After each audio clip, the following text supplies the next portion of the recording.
tous, c'est Marie-Pierre Perrault. Aujourd'hui, je suis mandatée par ANEB, Anorexie Boulimie Québec, pour vous parler de la journée sans maquillage qui aura lieu le 28 mai. J'ai un rapport au maquillage qui a évolué avec le temps pour la simple et bonne raison que j'ai commencé à chanter dès l'âge de 9 ans. Donc, dès 9 ans, j'étais sous les projecteurs, donc j'étais à la télévision et tout ça. Et bien évidemment, lorsqu'on est à la télévision, nous devons être maquillés.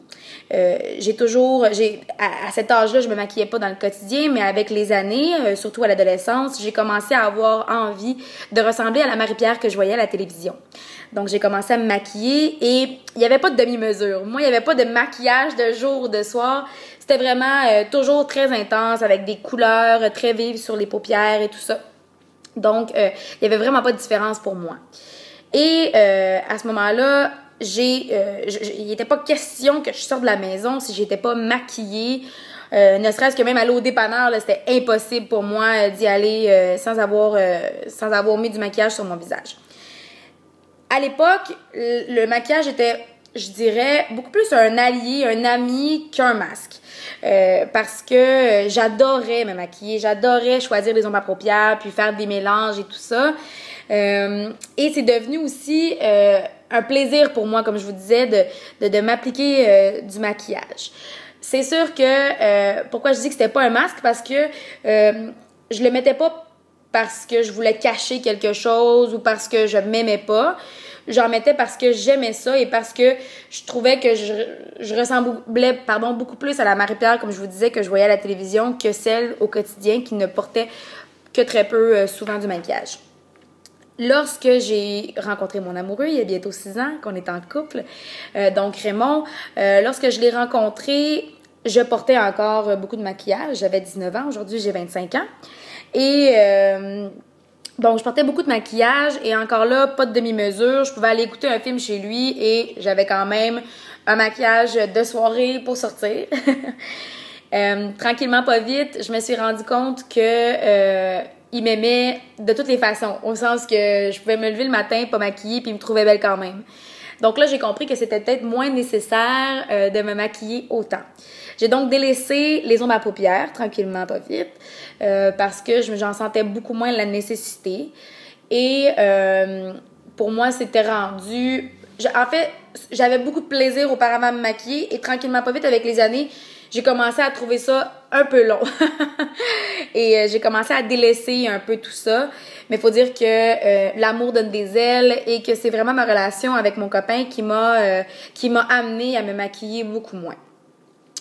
Par la suite, il y a à peu près 1 an, il y a eu un autre changement dans ma vie. J'ai commencé à faire du yoga chaud. Et je vous garantis qu'avec du maquillage dans un cours de yoga chaud, 99% des chances qui coulent et qui se retrouvent tout au complet dans votre serviette, c'est pas mal ça là, qui va arriver. Donc, ça sert à rien de se présenter dans un cours de yoga chaud où la pièce est chauffée à 37 degrés avec du maquillage.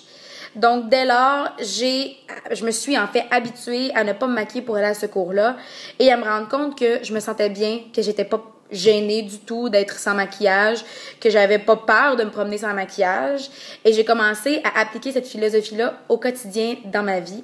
Faut dire que le yoga, ça a changé beaucoup de choses, ma perception un peu de la vie, je suis beaucoup plus détendue aujourd'hui, je médite et tout ça. Donc ça aussi, ça a amené toute une réflexion sur moi, mais le maquillage, ça a été probablement le principal changement dans ma vie. Donc, aujourd'hui, je me maquille beaucoup moins souvent. Je me permets d'aller au dépanneur sans maquillage, même à l'épicerie où je rencontre des gens très souvent. Donc, je n'ai plus de complexe face à ça, si je peux le dire comme ça. Comme je le disais, c'était pas vraiment un masque, mais j'avais envie de ressembler à la Marie-Pierre que je voyais à la télévision. Et pour moi, c'était la façon de le faire, de me maquiller. Il y a 2 publicités qui m'ont beaucoup marqué face au maquillage et face à la perception qu'on a de soi. Deux publicités de Dove que je vous invite à aller consulter sur YouTube. Une où il y a un autoportrait qui est fait par... en fait, il y a 2 étrangers se rencontrent et un portraitiste fait un portrait. Moi, par exemple, je rencontre une fille, je la décris au portraitiste et ma perception va beaucoup être vraiment mieux que la perception de cette personne-là face à elle. On est très sévère, on porte beaucoup de jugement sur nous. Et la deuxième publicité de Dove qui m'a beaucoup marquée, qui a été en fait présentée plus récemment, c'est celle sur la patch beauté, si vous me permettez l'expression. Donc j'ai vraiment pas l'expression en français en ce moment qui me vient en tête. Mais bref, on applique la patch et après plusieurs semaines, on devrait se trouver plus belle et on devrait plus s'aimer. C'est un placebo, bien évidemment, mais il y a des changements radicaux qui ont été notés chez les femmes qui ont été sujettes à cette étude-là.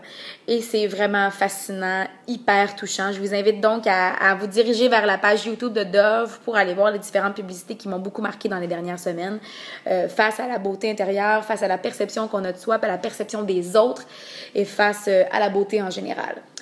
J'ai envie de vous dire aujourd'hui... pas d'arrêter de vous maquiller parce que je prêcherai pas par l'exemple.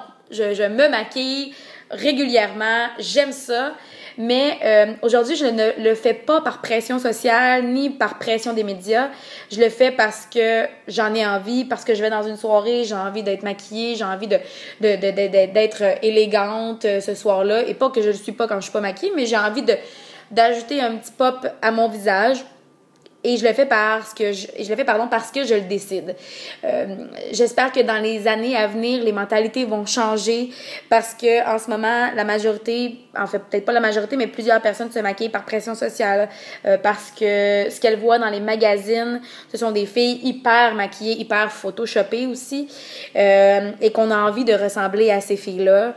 Et j'espère vraiment justement que c'est ça. Les mentalités vont changer et qu'on va pouvoir faire le choix de porter ou non du maquillage et de ne pas sentir de pression. Que ce soit pour les femmes, que ce soit pour les hommes, peu importe. J'espère vraiment que les mentalités vont changer.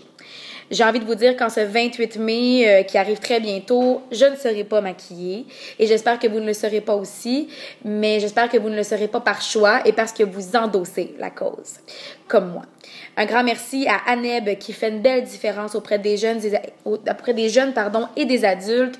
Ils offrent un soutien pour les gens qui souffrent d'anorexie et de boulimie et pour les gens qui souffrent de tout trouble alimentaire. Le maquillage, ça fait partie de la perception de soi, ça fait partie de la façon dont on se voit et de ce qu'on présente aux gens. Je trouve donc important aujourd'hui de m'impliquer et je trouve ça essentiel qu'Aneb ait un rôle à jouer en cette journée du 28 mai pour la simple et bonne raison que la perception qu'on a de soi, c'est oui une question de poids, mais c'est aussi une question de vêtements et c'est aussi une question de maquillage.